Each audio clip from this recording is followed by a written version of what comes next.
Hélène Buzetti, Martine Hébert, Chantal Hébert, bonsoir. Bonsoir, Patrice. Bonsoir. Hébert, ah c'est vrai, ça ne m'avait pas frappé. Non, On n'est pas cousines. On vous le dit tout de suite. Martine Hébert, bien sûr, on a passé la soirée électorale ensemble, économiste, et vous avez été délégué général du Québec à New York et à Chicago. Oui. Alors, voilà, vos lumières vont être intéressantes ce soir. Tour de table, on va écouter d'abord M. Leblanc, qui dit, évidemment, on ne s'attendait pas à avoir un accord écrit, mais on a, selon lui, fait du chemin, on a fait comprendre un certain nombre de choses, et on a surtout dit que oui, il allait y avoir des changements à la frontière. On écoute et on revient. Trop tôt pour tirer une telle conclusion. On ne pensait pas que...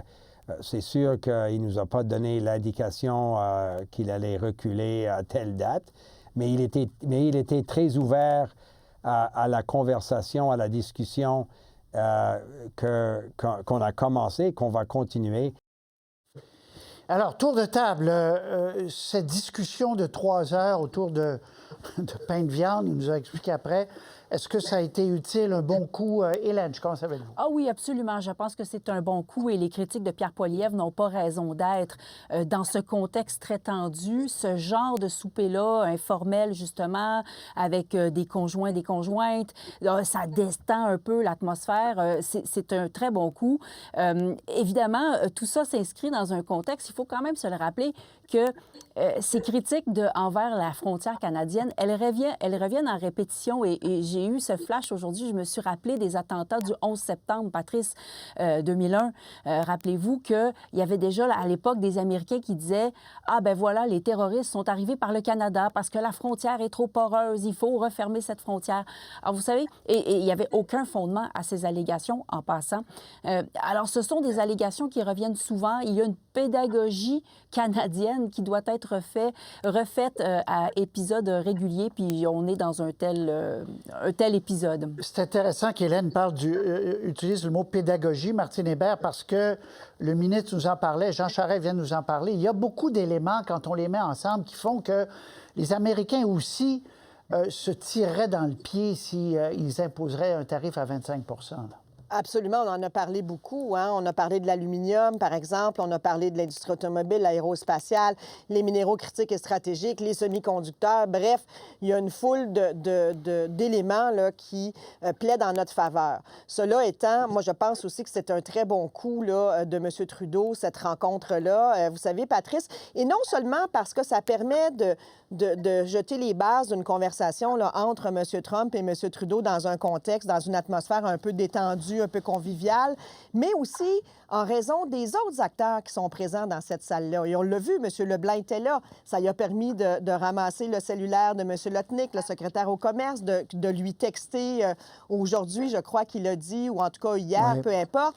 Il y avait Mme Hillman aussi, notre ambassadrice, l'ambassadrice canadienne aux États-Unis, qui était présente dans la salle. Fait que pour avoir moi-même participé pas à ce niveau-là, je n'ai pas cette prétention-là, mais pour avoir moi-même participé à ce type de souper diplomatique avec des élus américains, que ce soit des gouverneurs ou des sénateurs, c'est sûr que c'est le genre d'événement là, dans lequel on ramasse les contacts, on ramasse les numéros de téléphone et on est capable d'établir des relations de base là, avec différents acteurs qui sont importants et qui gravitent autour, dans ce cas-ci, de M. Trump. Donc, c'est un très bon coup de la part de M. Trudeau, là, ce souper-là. Chantal Hébert, est-ce que ça a réussi, en tout cas, à changer le ton de tout ce dossier-là? Là?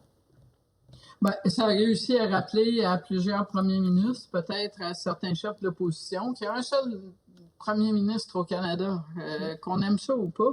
Pour l'instant, il s'appelle Justin Trudeau et c'est la seule personne qui peut communiquer directement avec Donald Trump. Et d'autre part, ça a permis aussi de dissiper l'impression que Donald Trump allait arriver à la Maison-Blanche en se disant « Je vais me débarrasser de Justin Trudeau, je vais faire tout ce que je peux ». Il aurait pu l'inviter à souper.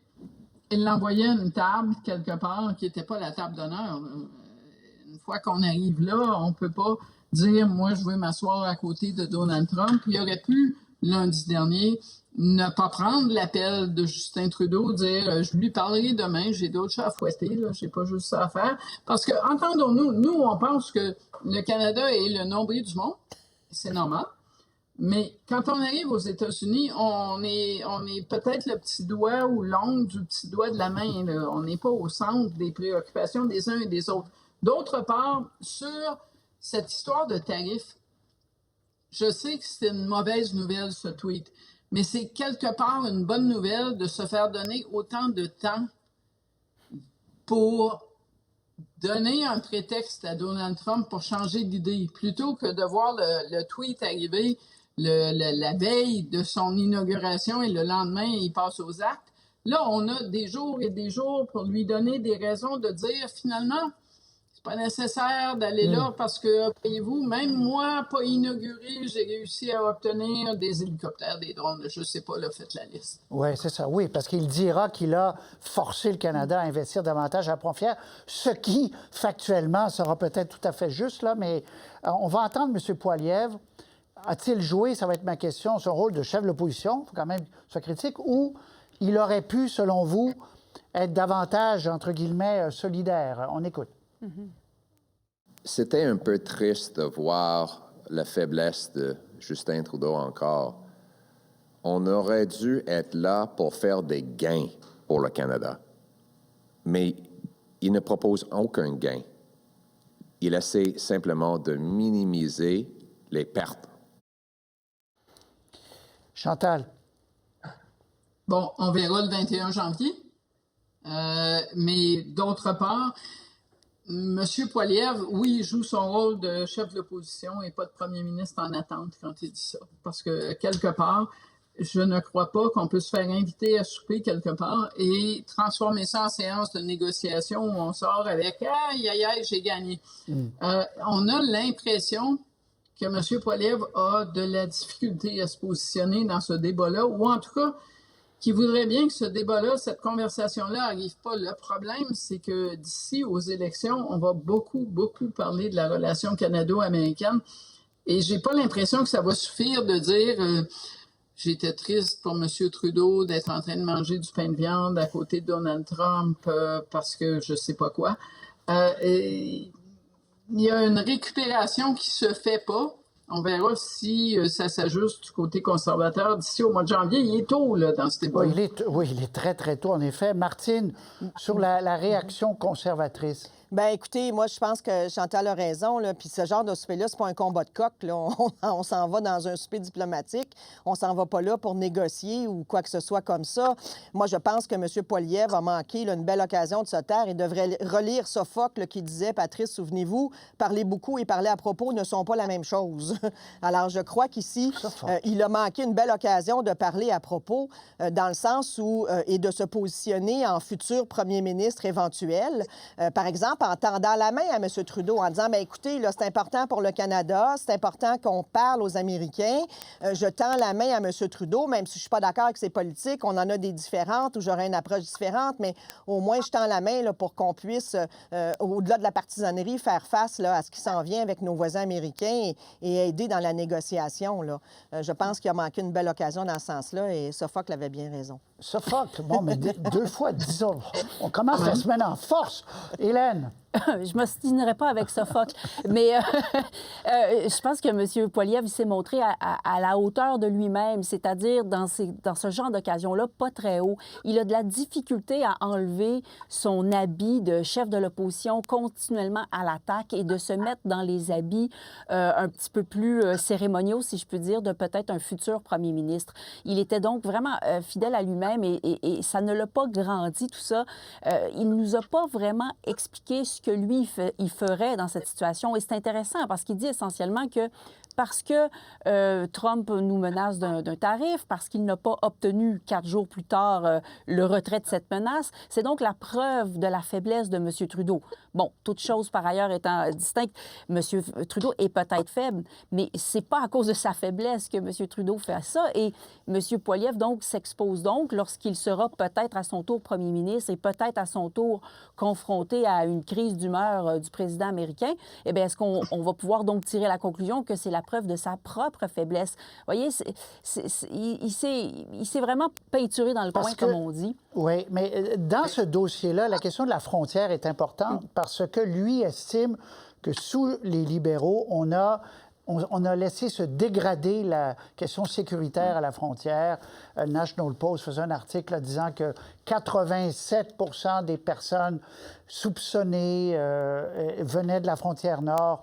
C'est une catégorie là, qui n'est pas des terroristes, mais bon, bref. Est-ce que, disant ça, il ne peut pas... C'est plus difficile, Chantal, de reculer, là. Disant ça, il se donne un problème qu'il va lui-même devoir gérer s'il devient premier ministre dans les 6 prochains mois. Donald Trump ne va pas être inauguré pour 6 mois. Il y en a pour 4 ans. Alors, la personne qui va être premier ministre va être obligée ou bien de ravaler ses paroles ou bien de prouver quelque chose. Oui, il risque d'y avoir un problème à la frontière au cours des 4 prochaines années, mais le problème, c'est pas les gens qui vont fuir vers les États-Unis parce qu'on est un pays froid avec beaucoup de neige. Ça va être le contraire. Et c'est pas le problème de Donald Trump. Mais qu'est-ce qu'il va faire, M. Poilievre, s'il devient premier ministre et qu'il applique l'entente sur les tiers pays sûrs, donc qui refuse des gens qui arriveraient en masse à la frontière canadienne pour s'emmener au Canada à cause des politiques de Donald Trump et qu'on les renverrait à cause de cette entente-là? Est-ce qu'il se prépare à accepter que Donald Trump dise je vous envoie 25 de tarifs si vous appliquez l'entente? Je ne le sais pas. Okay. Mais si j'étais lui, je penserais à demain plutôt qu'à aujourd'hui. Très bien.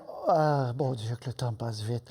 Lyon électrique, le maire de Saint-Jérôme est furieux contre le fédéral, Martine, disant que le programme qui devait permettre à toutes les commissions scolaires du Canada d'acheter, on prévoyait 5 000 autobus scolaires, il y en a eu 1 000, que le fédéral devrait aider Lyon. Êtes-vous d'accord? Absolument, Patrice. Et je vous dirais que c'est un peu l'adage, comme on dit des fois en affaires, le too big to fail. C'est-à-dire que c'est trop gros pour échouer, dans le sens où il faut penser que Lyon électrique, oui, c'est un joueur important. C'est un joueur important là, dans la filière du transport électrique, novateur aussi, mais il y a beaucoup de contrats de Lyon aux États-Unis. Et ça, c'est la réputation du Québec, donc, qui est en jeu là-dedans aussi, parce que ce sont de gros donneurs d'ordre. Encore en janvier dernier, Lyon obtenait des fonds là, du Clean School Bus Program aux États-Unis. Je crois que c'était 28 millions, quelque chose comme ça, 97 autobus. Ça, c'est un exemple. Donc, vous dites qu'il faut que le fédéral arrive. Donc, bien, il faut que le fédéral arrive, absolument. Puis moi, je dois partir. C'est malheureux comme ça. Il y a eu Suffolk, il y a eu M. Charret, il y a eu M. Leblanc. On va se reprendre cette semaine. Hélène, Martine, Chantal, c'est comme ça. Merci beaucoup. Merci à vous. Merci, bonsoir.